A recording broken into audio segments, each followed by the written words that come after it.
Buenas tardes a todas y a todos.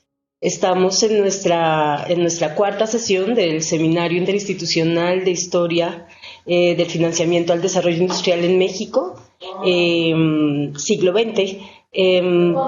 Hoy vamos a tener una sesión bien importante, señera, porque es la sesión con la que iniciamos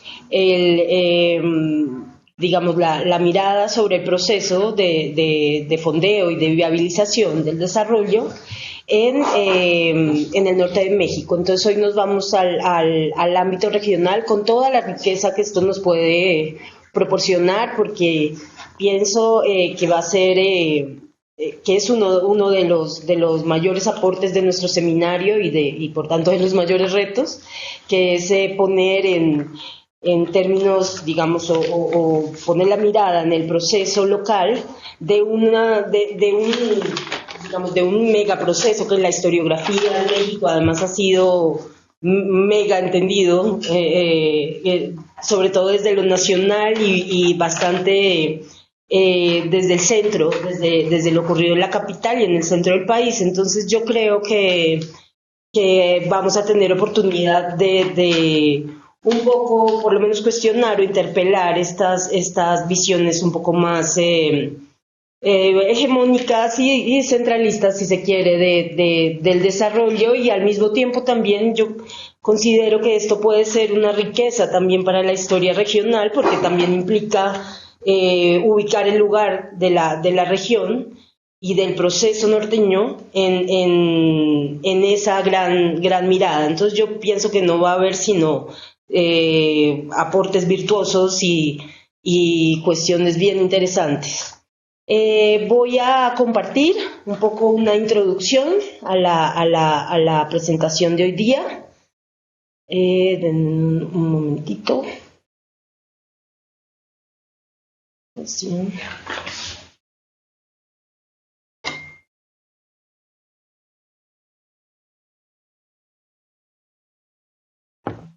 Un segundo.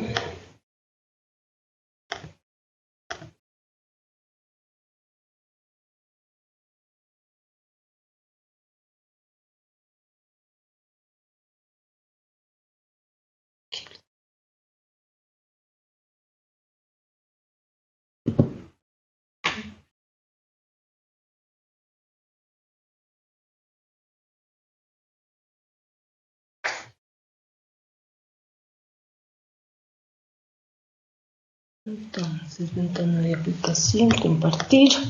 Me avisan, por favor, si están pudiendo verla. Sí. Ok, entonces,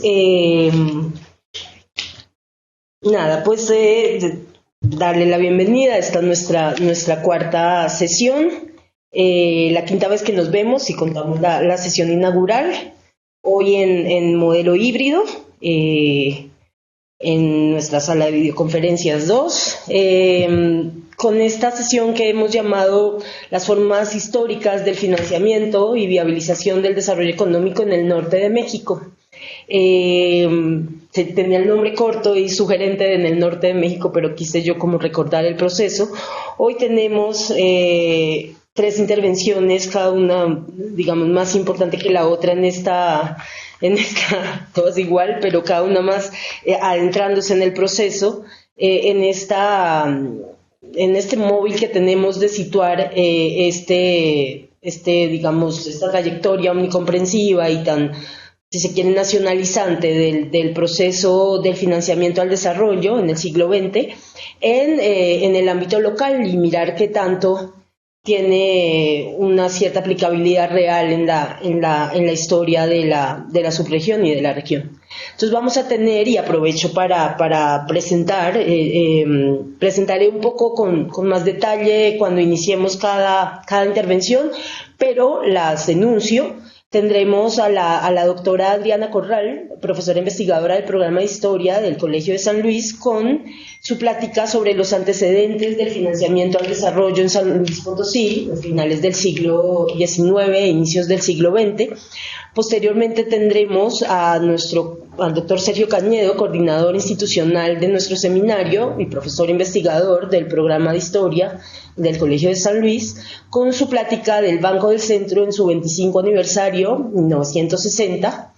Y finalmente tendremos al doctor Cuauhtémoc Modesto López, de la Facultad de Economía de la Universidad Autónoma de San Luis Potosí, con su plática de especialización laboral como determinante del desarrollo productivo en San Luis Potosí. A los tres, bueno, Sergio es el coordinador institucional por parte del Colsan, así que, pero aprovecho, hoy le doy la bienvenida en su faceta de presentador. De nada. Bueno, nada más me tomo unos minutos antes de iniciar con Adriana, para recordar, digamos, en qué estamos en esta sesión y lo que esperamos abordar.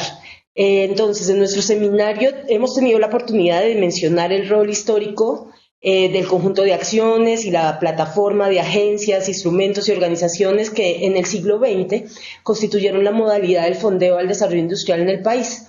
Fundamentalmente nos hemos dedicado a rastrear la inflexión en el proceso de desarrollo histórico de la economía que supuso la movilización de recursos coordinada por el Estado mexicano. Recordemos que lo que ocurre en el siglo XX, o lo que podemos encontrar como característico para hacer, digamos, para esta periodización propuesta del seminario, es que había una implicación evidente del Estado y su maquinaria, del Estado mexicano y su maquinaria.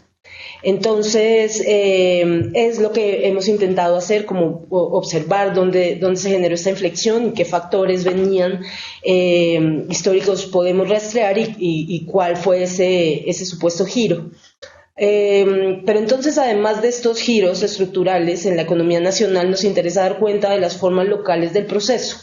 Estas trayectorias permiten ilustrar las variedades históricas en que el modelo de viabilización al desarrollo industrial, e incluso yo de una vez lo digo, es tan interesante esta parte o esta fase de nuestro seminario que incluso, y desde muy el inicio de la planeación de este evento, creo que poner la mirada en la región incluso nos hace pensar si es desarrollo económico, si es desarrollo industrial. Yo recuerdo uno de los primeros textos que leí justo del doctor Mario Cerruti, él decía, no sé si es historia económica o historia de las actividades económicas. Creo que mirar la región nos permite incluso volver a estas categorías como ya un poco monolíticas y pensar su vigencia o volver a, digamos, a llenarlas de contenido con la evidencia histórica o con los casos históricos. Entonces esto es digamos, una de las apuestas de este seminario.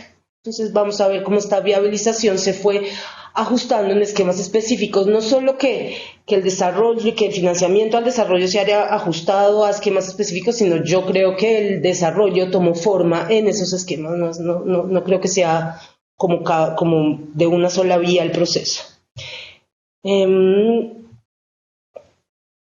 Entonces, tras la reconstrucción histórica de la organización del Fondeo al Desarrollo Económico en México, está la centralidad de revisar la relación entre la variedad que tomó el financiamiento con el patrón de industrialización que fue conformándose derivado de estos arreglos. Así planteado, este seminario ha buscado revisar y generar conocimiento sobre la relación histórica entre financiamiento y estructura productiva, particularmente evidenciando las formas en que este vínculo se desplegó en el entorno del norte de México. Y aquí viene como un listado de los factores que yo creo que viendo, digamos, las pláticas de nuestros invitados, de nuestros expertos, van a poder surgir de cambiar la mirada de lo nacional a lo local. Entonces, aquí diremos que cada economía inicia su proceso de desarrollo a través de una explotación intensiva de la variedad que haya establecido para movilizar el ahorro o la inversión. La elección de esta variedad, sin embargo, tiene determinantes históricos, socioeconómicos, políticos, diferenciados localmente. En este seminario pondremos en común diferentes factores sobre este proceso, entre ellos la infraestructura del Estado y de los estados para el financiamiento económico, las formas privadas de financiamiento a la actividad económica, el ámbito financiero como organización y procedimientos públicos, las formas organizacionales del financiamiento a la industria, la movilización del ahorro como cuestión institucional, las grandes obras de infraestructura productiva, derivas en la estructura productiva del modelo financiero, tipología de agentes, relaciones, encadenamientos, sectorización económica y el rol de la tecnología en los procesos de aprendizaje. Creo que todas estas cuestiones, sobre todo las que tienen que ver con qué tanto, digamos, qué tanto impacta al proceso de desarrollo el raigambre de los capitales, de quien venían, por ejemplo, la fuerte importancia en el norte de México y la concomitancia entre la historia económica y la historia empresarial, estos empresariados, esta élite o este tipo de capitalistas, ¿cómo los podemos entender en todo este movimiento del desarrollo del inicios del siglo XX y de buena parte del siglo XX en México, con sus diferencias locales, pero sin aislarlos y sin sectorizarlos, sin volverlos, digamos, esferas totalmente diferentes de un proceso que efectivamente tiene un sentido nacional como lo tiene local y probablemente lo tenga nacional porque lo tiene local y viceversa, si me hago entender. Entonces, lo que buscamos a partir de este punto en nuestro seminario es descentrar la mirada del financiamiento al desarrollo de la economía justo del centro geográfico del país, incluso pensar el centro y la capital como otro polo de desarrollo dentro de la economía nacional, para entender la formación y movilización de capitales en el ámbito regional, sus actores, instancias y procesos. Y la sesión de hoy es especialmente clave e inicia con la plática de la doctora Adriana Corral con los antecedentes históricos en San Luis Potosí. Entonces, Adriana, te doy la palabra.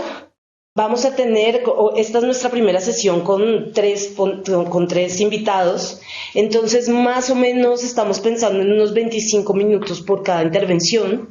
No sé, Sergio, si pensamos en un receso chico que voy. Después de Adriana tener un breve receso de 4 o 5 minutos. Ok, entonces después de la ponencia de la doctora Adriana vamos a tener un receso muy corto de 5 minutos y nos reincorporamos. Voy a dejar de compartir pantalla para darle vía a Adriana. Doctora Adriana, muchas gracias del programa de historia del Colegio de San Luis. Te escuchamos, Adriana, y agradecemos tu generosidad. Hola, buenas tardes. Antes que nada, ¿me escucho bien? Sí. Todos me escuchan. Muy bien. Bueno, pues buenas tardes a todos. Antes de comenzar, quiero agradecer la invitación que me extendieron la doctora Natalia Vargas y el doctor Sergio Cañedo para venir hoy a platicar con ustedes sobre pues este tema tan interesante, ¿no? Que creo que para la perspectiva desde los estados hace falta profundizar un poquito más. Entonces, qué bueno que tenemos este espacio, ¿no? Dentro del esquema completo del seminario. También agradezco la presencia de nuestros colegas que están por aquí con nosotros y los alumnos que asisten a la sesión del día de hoy. Bueno, pues el título que propuse para la intervención de esta tarde es Los antecedentes del financiamiento para el desarrollo en San Luis Potosí a finales del siglo XIX e inicios del siglo XX. Y pues básicamente este título me pareció sugerente porque se relaciona directamente con una investigación que por ahí realicé hace varios años y que está publicada en un libro que se llama Estrategias de Asociación para la Inversión, el desarrollo del sistema financiero en San Luis Potosí entre 1850 y 1900. Y también tiene tiene relación con otro producto académico que fueron por ahí la publicación de unas actas del Consejo de Administración del Banco de San Luis entre 1897 y 1930. Y a pesar de que ahorita pueda parecer que está como muy enfocado hacia la parte estrictamente del banco, la realidad es que la investigación que se realizó pues tenía muchas vertientes y esos resultados que se publicaron me dan pie para platicar con ustedes un poquito sobre precisamente la relación del tema que yo trabajé con la propuesta del seminario, que pues es el financiamiento al desarrollo industrial. Quiero recordar que para la época que propuse presentar para esta presentación, bueno, propuse presentar, que es finales del siglo XIX, se debe hablar más que de desarrollo sobre progreso.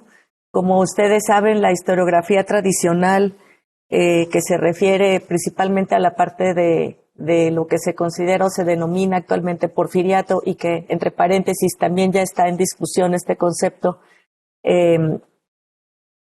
La referencia que tenemos para la administración pública en este momento es orden y progreso. Entonces, no están peleados las posturas, simplemente quise hacer esa precisión, porque para estos años que pretendo abarcar, que es más o menos de 1884 hasta 1915-17, pues este es el concepto que se encuentra referido tanto en la historiografía y también pues en los documentos de la época. Entonces, bueno, pues para esta intervención dividí mi presentación en dos momentos, por decirlo así, que van juntos, también se interaccionan. Un primer momento voy a hablar más acercándome hacia los años de 1884 a más o menos 1897, y el segundo momento de 1897 en adelante. ¿Por qué se hace esta separación? Bueno, pues porque entre 1884 y 1897 se da la publicación de los primeros lineamientos o códigos de comercio que se relacionan de manera más estrecha con todo el movimiento mercantil que se está impulsando desde el gobierno nacional para estas épocas.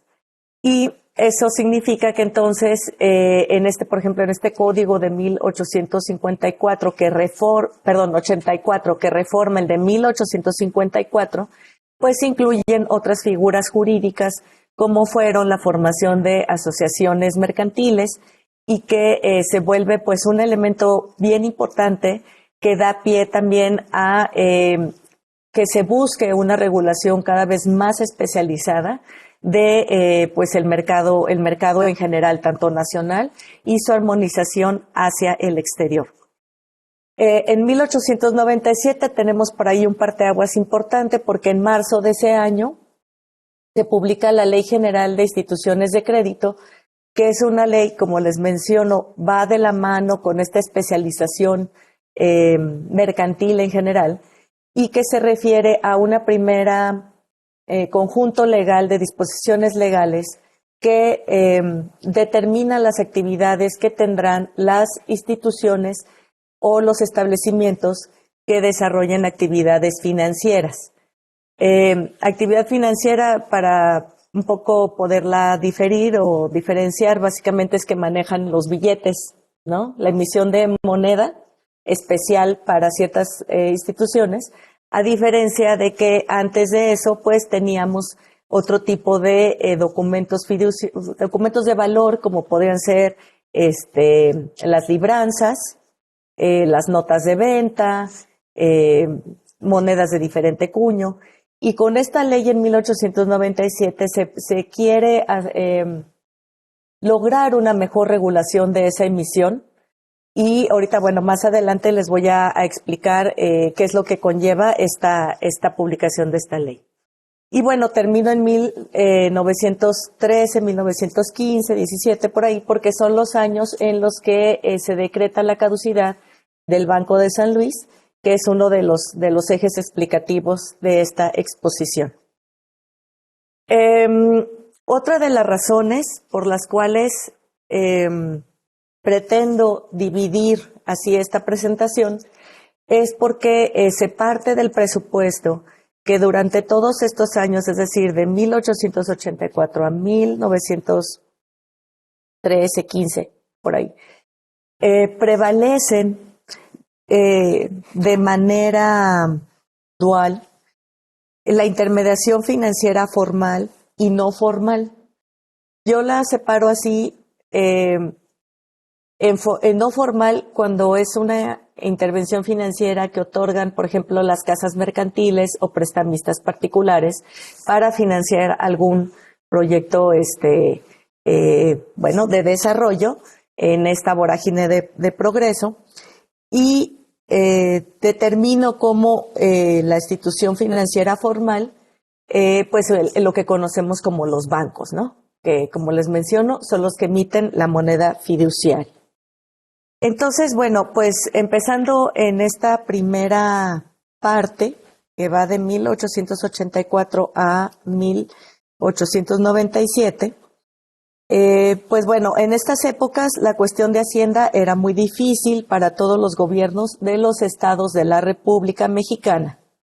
La solución había sido resuelta de manera satisfactoria en San Luis Potosí a las circunstancias generales del país en donde estaba inmerso, pues con la vorágine de estos años, y que además pues esta parte del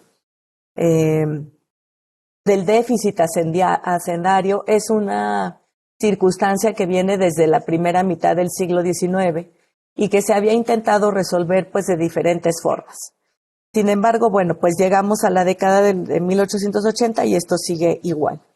Y se ve agravado además por la reducción en la recaudación de alcabalas, la disminución de las contribuciones directas, y pues esto hizo que los erarios locales, hablando específicamente del de San Luis Potosí, estuviera pues ahora sí que en franca bancarrota. Hubo a lo largo del 19 diferentes momentos, a veces menos graves, pero por menos graves pues siempre eran graves. O sea, yo creo que la cuestión del déficit siempre estuvo presente.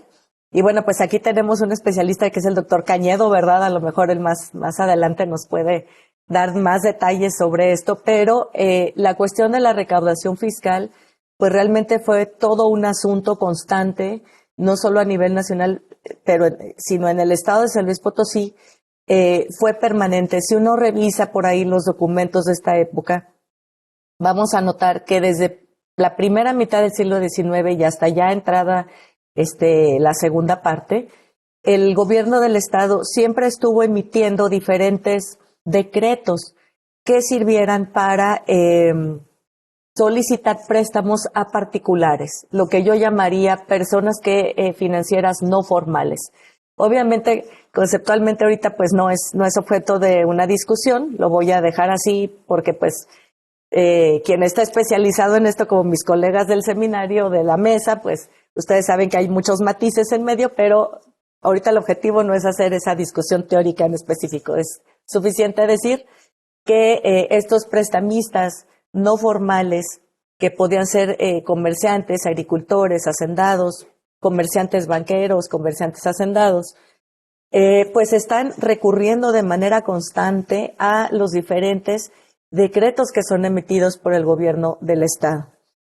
Aquí voy a poner 3 ejemplos que me parecen que son los más importantes que ilustran esta circunstancia para San Luis Potosí.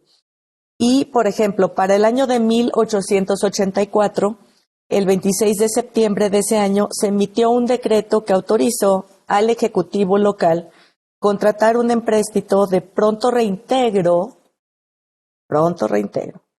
con prestamistas particulares hasta por la cantidad de 60,000 pesos.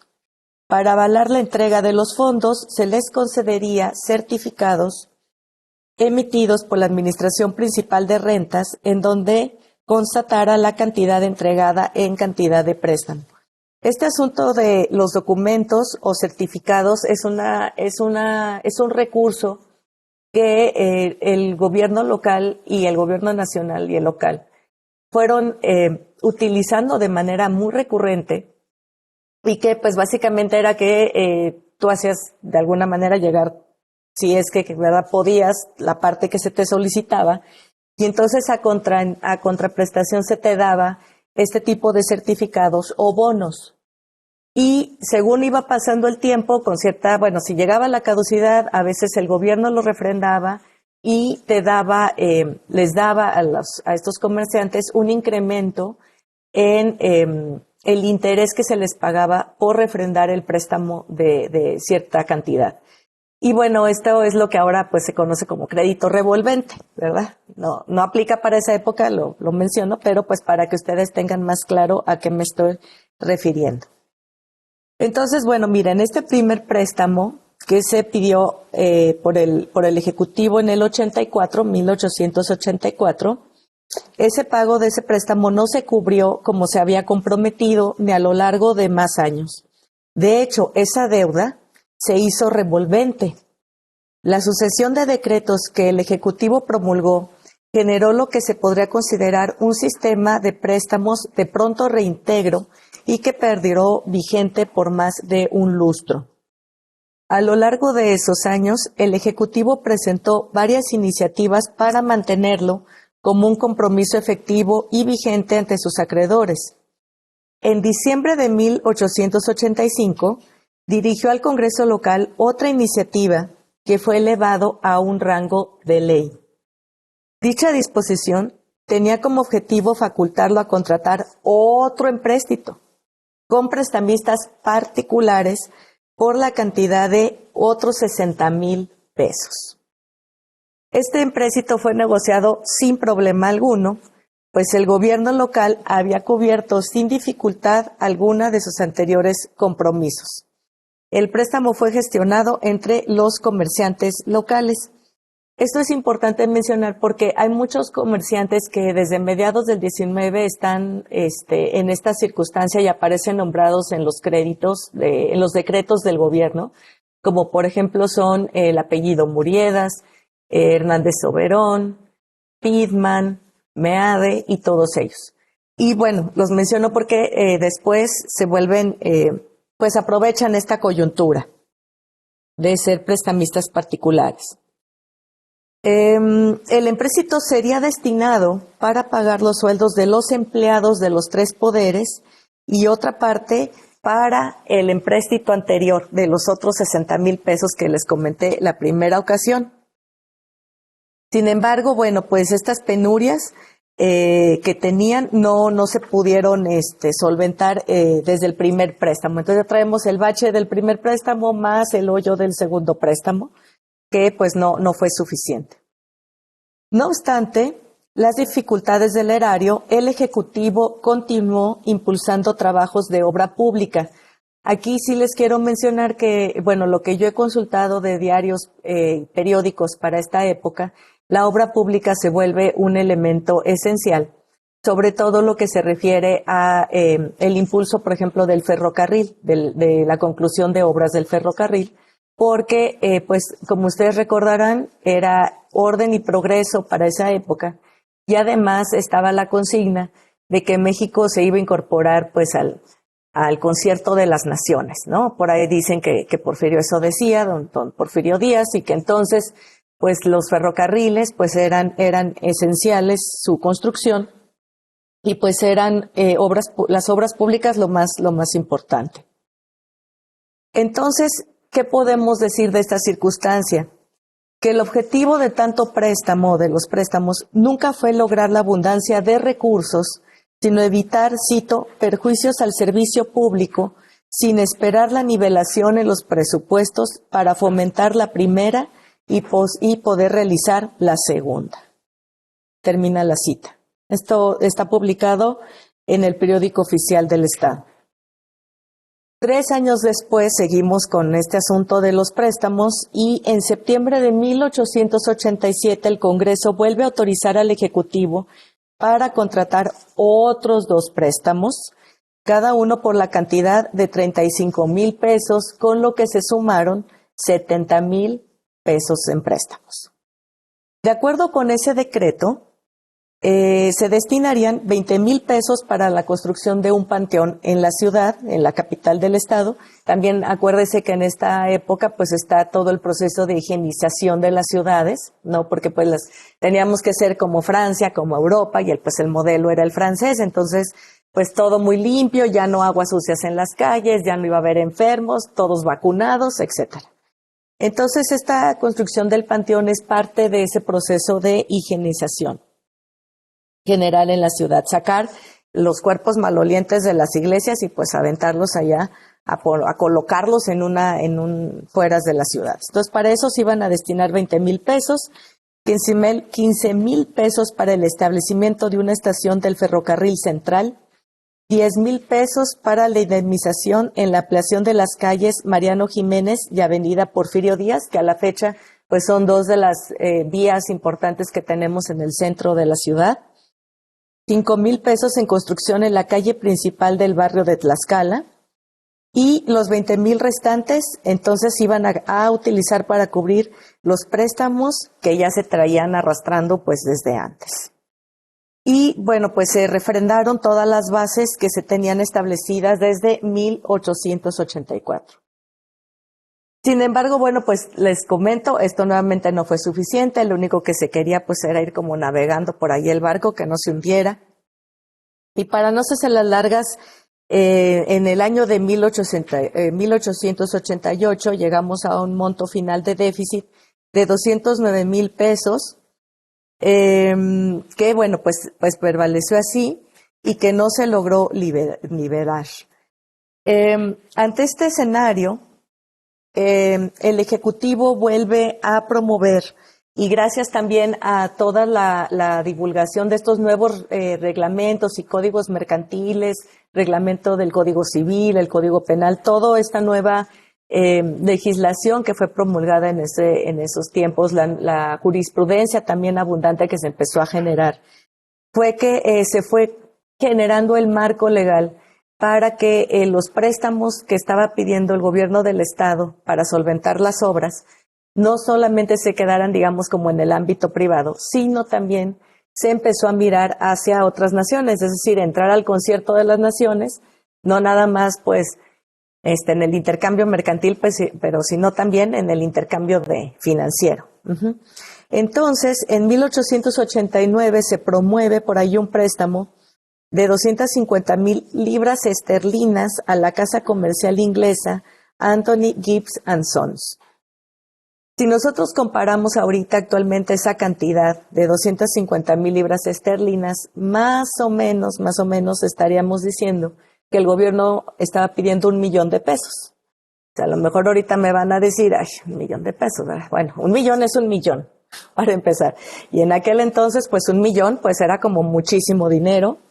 Y entonces lo que se quería era traer esa cantidad para terminar las obras del ferrocarril y cubrir además la cantidad de sueldos de los empleados de gobierno que pues ya estaban como pues súper bien atrasados. Inclusive hay casos registrados en los archivos locales aquí en San Luis, en el Archivo Histórico del Estado, en donde hay litigios de herederos que están peleando la validez de sus bonos, o de estos certificados que la administración pública les emitió, porque nunca se les pagaron los sueldos a sus familiares y a veces ya habían fallecido.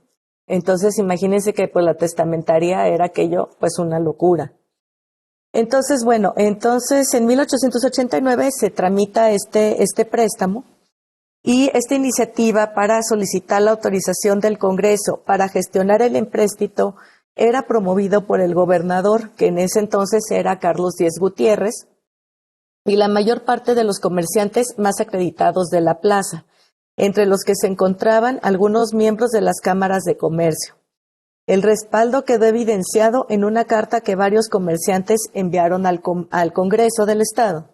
La premisa que sustentaban los firmantes era que, y cito, la realización del empréstito cambiaría radicalmente la situación del Estado y abriría el porvenir del bienestar y rápido progreso. Cierro la cita. Algunos firmantes, por ejemplo, estuvieron algunos extranjeros como Frank y Cía, la compañía de Muriedas y Cía, Pedro Abascal y compañía, Santiago Dilis y sucesores. Hay muchos, pero voy a mencionar algunos. Herculano Manrique de Lara,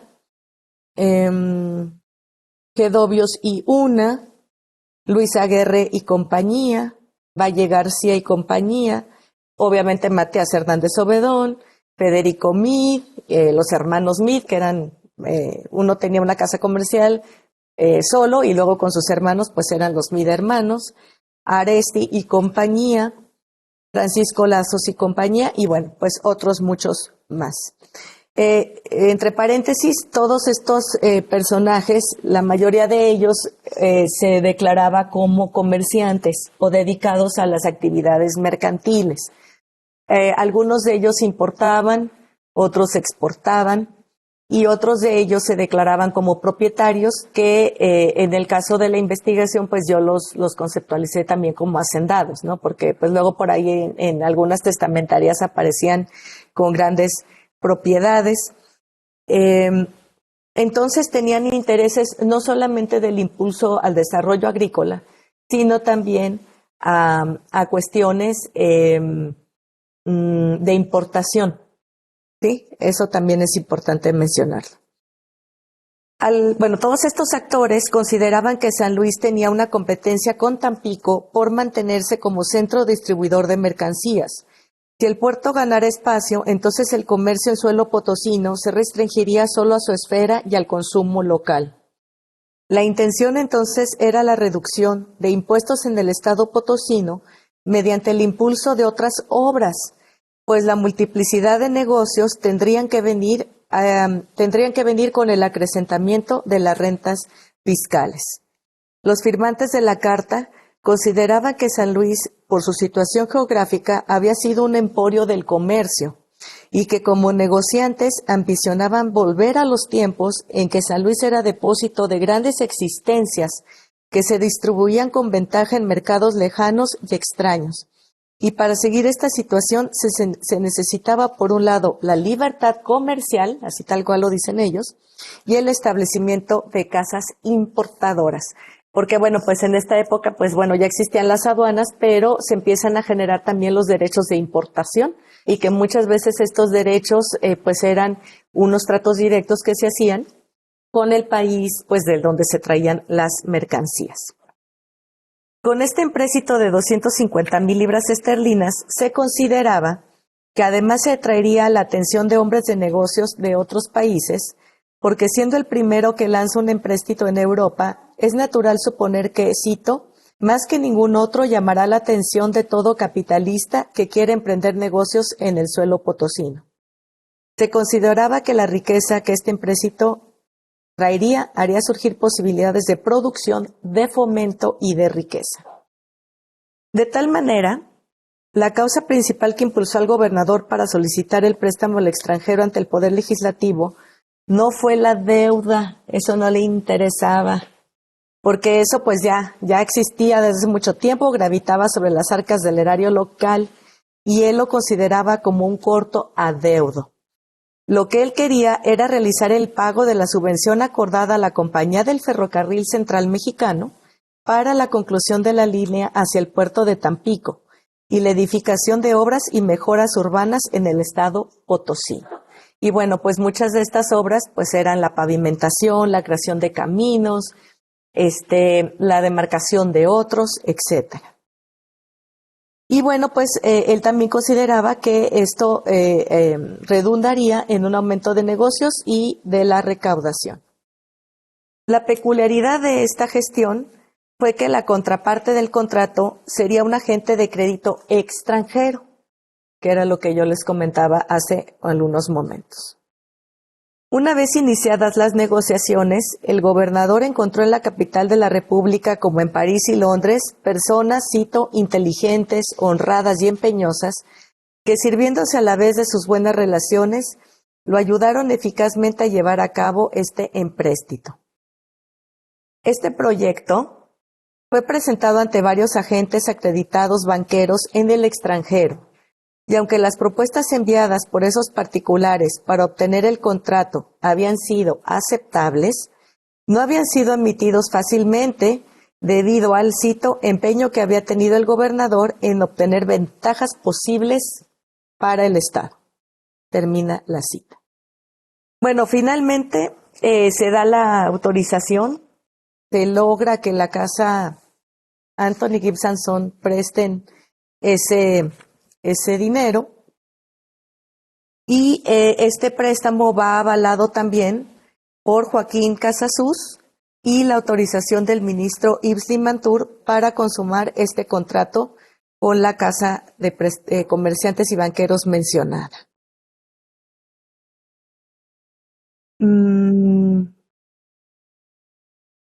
Bueno, como les mencioné, algunos eran de los recursos que se obtendrían con este préstamo eran para cubrir pues el ferrocarril, la construcción de caminos y una pequeñísima parte, porque no era lo que más le interesaba al gobernador, se aplicarían a cubrir la deuda flotante del Estado, es decir, los déficits administrativos.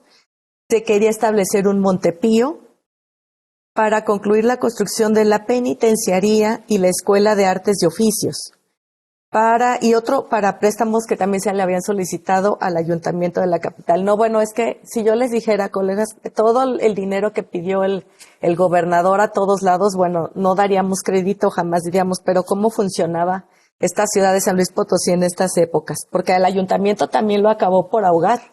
Le pedía y le pedía y le pedía. Y también pues hay registros importantes de estas gestiones. Dice, estas obras eran de urgente necesidad y esta necesidad la sufrimos todos los potosinos. En una cita por allí, en una carta que dirige a Yves Limantour, justamente, el gobernador le escribe a Luis Limantour y le pide pues que lo apoye. En esa carta hizo énfasis en que el desarrollo y la prosperidad del Estado serían considerables gracias a esa inversión y por ello deja todo esto a su buen juicio.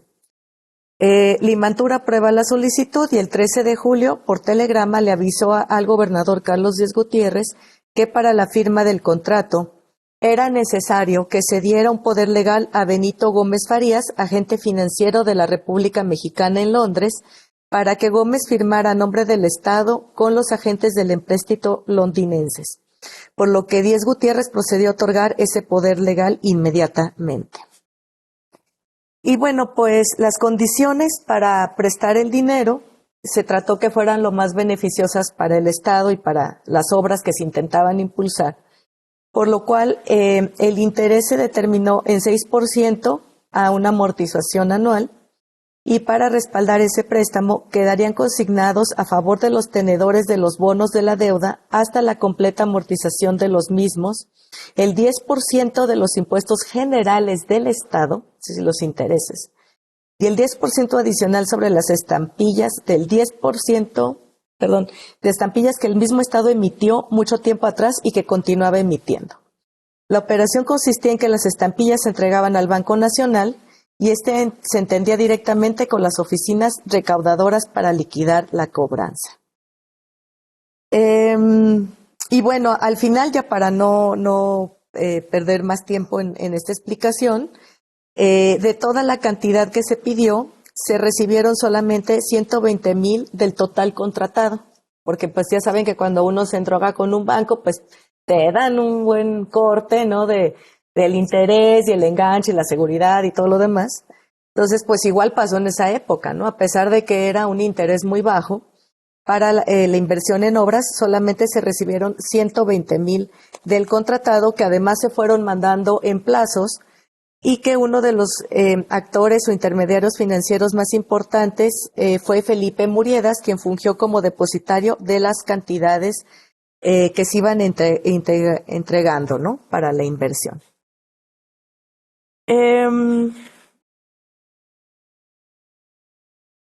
Bueno, para un informe que presentó el gobernador en 1890 sobre la inversión que se había hecho de este empréstito, se dice que pues que todo iba muy bien, que todo era equilibrado.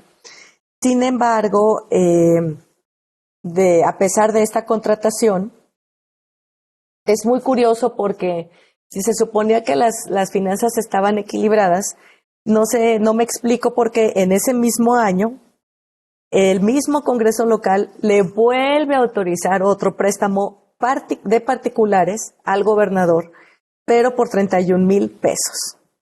Y que pues eso era sin perjuicio de lo que se le había traído de Londres. En fin, Este último préstamo que se le autoriza con prestamistas locales, dicen que era para amortizar tanto el proyecto de construcción de obras públicas de la ciudad y la nivelación y lenta pero constante del erario.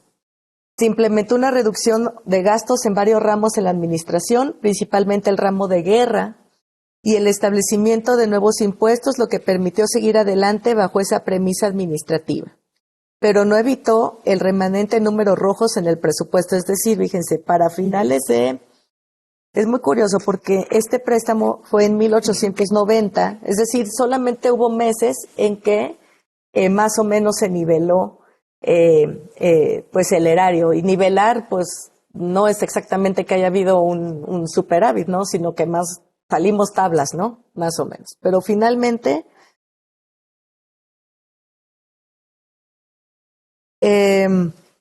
pues no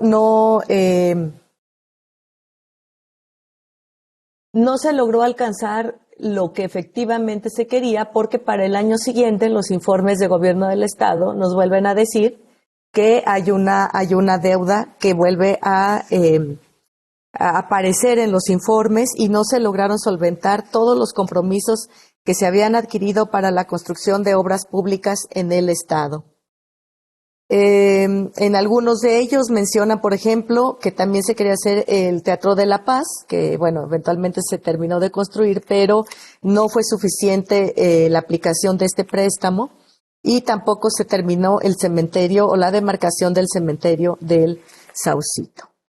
La prensa local acusó que la principal causa de la miseria, a pesar de tanto préstamo, era una mala administración del Estado. Y aseguraba que, cito, desde que la dinastía Díez Gutiérrez sentó sus reales en el antes rico estado de San Luis Potosí, desde que se aumentaron las contribuciones hasta el grado de pagar por la cosecha más insignificante, natural es que el comercio, que la industria y que todo camine a la decadencia. Termina la cita.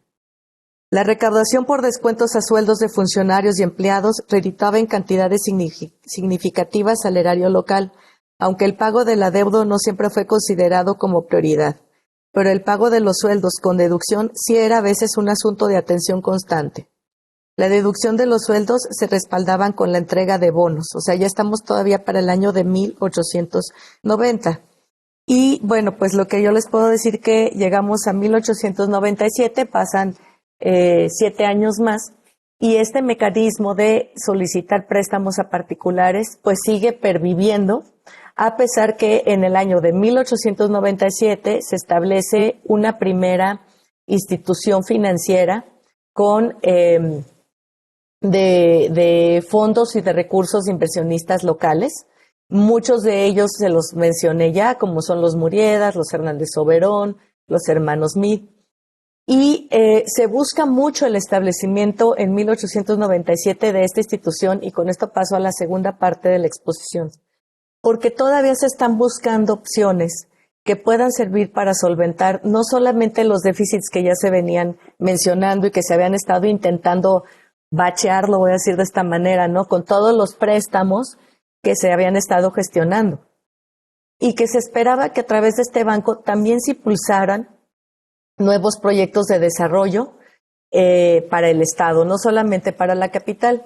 Y bueno, esta ley de 1897, que es la primera ley de instituciones de crédito que viene a complementar muchas de las actividades que estaban ya enunciadas en el Código de Comercio de 1889, pues es emitida después de una larga discusión a nivel federal, en donde lo que se trata es tener un mayor control de la emisión del dinero a nivel nacional, pero al mismo tiempo, a demanda de las élites mercantiles o que tenían en sus manos, una mayor administración de recursos particulares, es que se negocia esta publicación de esta ley. Y esta ley permite el establecimiento de bancos regionales de emisión. ¿Qué es un banco regional de emisión? Un banco regional de emisión es un banco que se nutre con capitales locales y que puede emitir moneda con validez dentro de su propio territorio, ¿sí? Y que esas concesiones de estos bancos se iban a otorgar a pues personas solventes, personas con capacidad de dinero que pudieran invertir y que pues impulsaran algunos proyectos de desarrollo en el Estado. No era la prioridad, pero muchos de los inversionistas en diferentes estados de la República que solicitan el establecimiento de uno de estos bancos, pues son los mismos industriales, los mismos comerciantes, los mismos hacendados, que tienen, digamos, una fuerte presencia en cada uno de los lugares donde ellos se encontraban. Entonces, este grupo de comerciantes que ya había y que siguió prestando dinero de manera personal al gobierno del Estado, nace esta ley y ve ahí una posibilidad de pedir una concesión para el establecimiento de un banco en el Estado de San Luis Potosí, el cual es otorgado, y déjenme les digo ahorita quiénes lo gestionan. Miren, por el Estado potosino,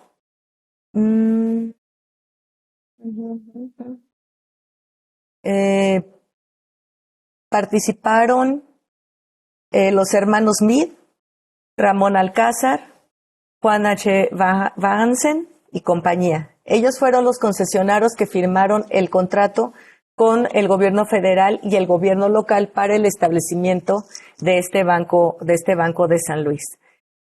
También participaron Hugo Scherer y compañía, por ahí él era alemán, Donato de Choperouge, también creo que de ascendencia europea, Ramón Alcázar, que era de Guanajuato, Gerardo y Eduardo Meade, Matías Hernández Oberón, Rivero Iliano, era una compañía de españoles, de ascendentes españoles, Aresti y compañía. Y bueno, pues ellos celebraron este contrato con la Secretaría de Hacienda el 15 de junio de 1897. El contrato comprendía el establecimiento de un banco de emisión en la capital del estado y una sucursal en Guanajuato. Ustedes se preguntarán, bueno, ¿y por qué Guanajuato, verdad? Muy amiguis, ¿o qué onda? Y bueno, pues la realidad lo que pasó es que, bueno, pues Guanajuato, de acuerdo con las notas que hay en esa época, era considerado uno de los principales productores agrícolas en la región. Y además, los hermanos Meade, los ascendentes de quienes estamos hablando, habían llegado primero a Guanajuato y tenían antecedentes de inversión importantes en ese estado. Entonces yo infiero que por esas dos circunstancias es que se busca una sucursal en Guanajuato. El banco después propone también el establecimiento de otras agencias que son, digamos, figuras institucionales financieras con menos capacidad de acción, que eran agencias del banco en Querétaro y en Celaya, ¿sí? Y bueno, eventualmente también se los conceden. Dice, esta concesión no exigía a los concesionarios más que un capital inicial de 600,000 pesos y los inversionistas se dedicaron a elevarlo a la cantidad de 1,100,000 pesos como mínimo.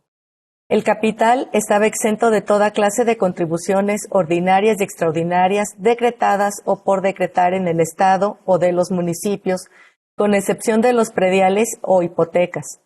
En evento de guerra o trastorno no podían ser embargados ni confiscados sus capitales, sus propiedades, sus acciones, sus billetes, sus bonos, libranzas, pagarés y ningún valor de la cartera. El capital estaría dividido en acciones ordinarias de 100 pesos cada una y los tenedores de las acciones gozarían de los derechos reconocidos a los accionistas a los bancos de emisión existentes. Podían votar en el Consejo de Administración, revisar cuentas anuales y discutir todos los asuntos que fueran de interés para la institución. Aquí entre los inversionistas, como ya les mencioné, pues algunos, los más importantes, los que digamos concentraron el casi 40% de la inversión, eran personajes, actores sociales que, como les he dicho, ya prestaban dinero desde mediados del siglo XIX, y el otro porcentaje de inversionistas pues eran parientes de ellos mismos. Por ejemplo, estaban cuñados, tenían relación por consanguinidad o por matrimonio con algunos otros.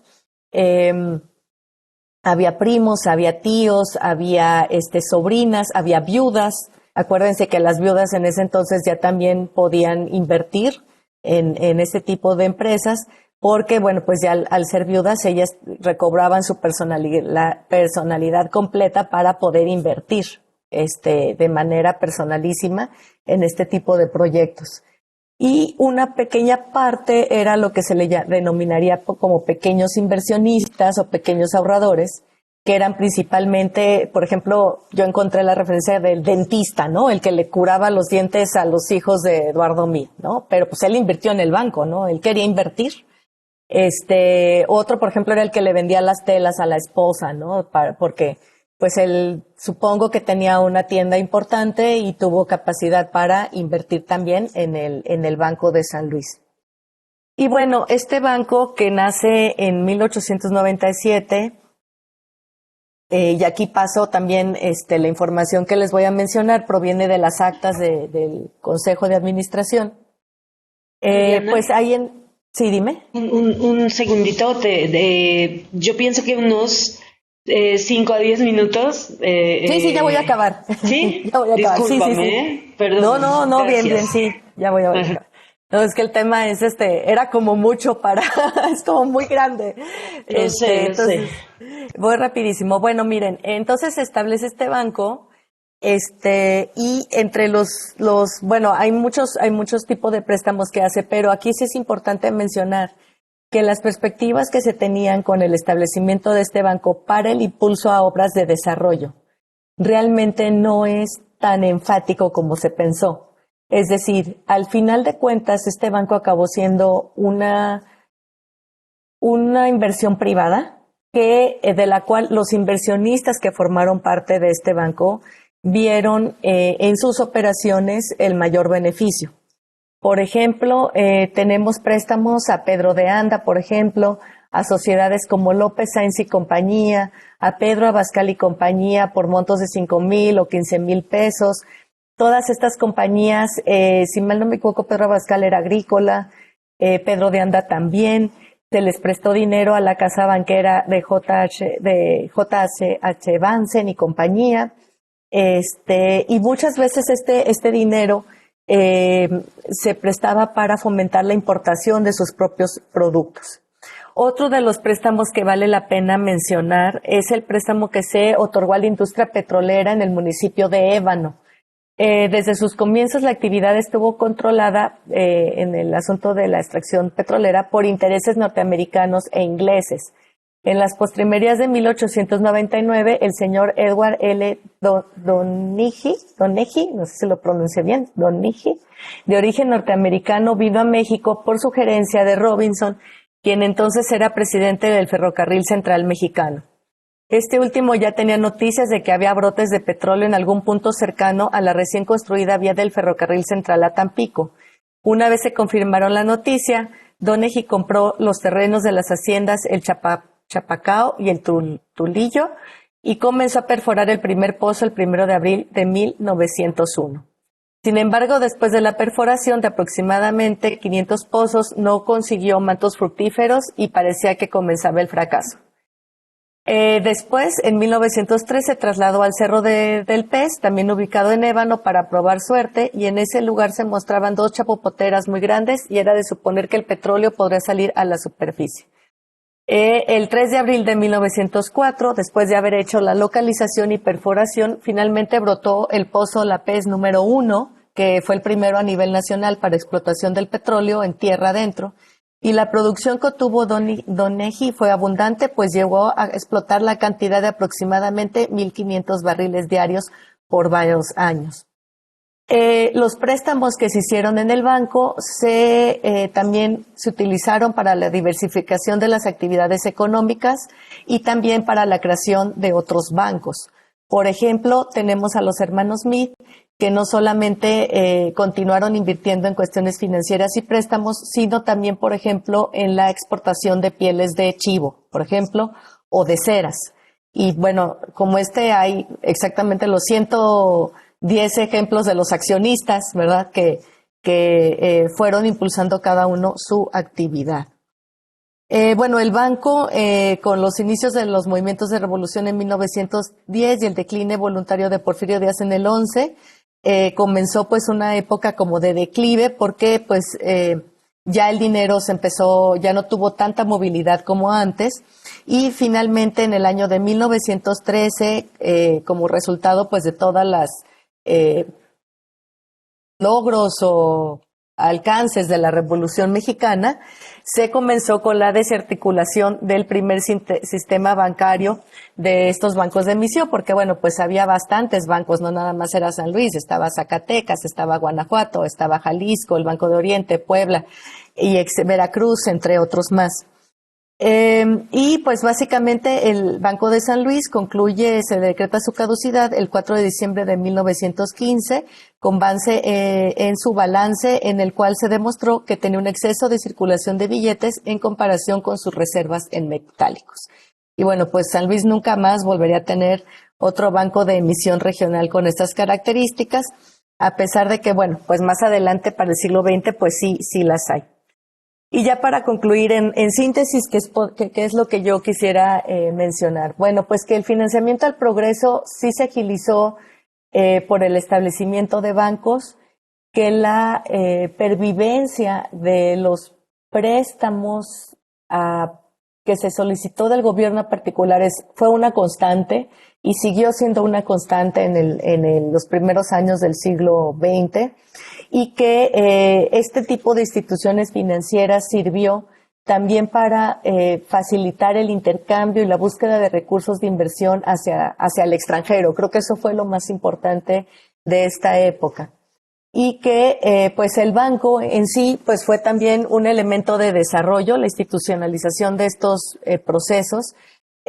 Finalmente fue una institucionalización que se quedó y evidenció que el establecimiento de este tipo de instituciones fue benéfica, porque, por ejemplo, la familia Meade no solamente, invirtió en este banco, sino que por ahí, para el 8 de marzo de 1935, vuelve a fundar el Banco Isclero, que posteriormente se modificó a Banco del Centro, y de lo que va a ser lo que nuestro doctor Sergio Cañedo nos va a platicar. Pero lo que sí nos queda evidente es que este sistema dual prevaleció y creo que se mantuvo vigente y se sigue manteniendo vigente a través de diferentes formas de financiamiento de particulares al gobierno y pues a la demanda de crédito de la población en general, y que se ha transformado en su nombre y en su regulación, ¿no? Y esto sin contar, por supuesto, pues todos los demás actores que existen, como los Montepíos. El Montepío tuvo una presencia importantísima en el financiamiento a las obras del gobierno de San Luis también, y el mismo ayuntamiento, ¿no?, que también le prestaba dinero. Entonces, bueno, pues ahí lo dejo. Ojalá que si alguien tiene alguna duda, algún comentario, pueda poderla responder. Quedo a sus órdenes. Gracias. Muy bien, gracias.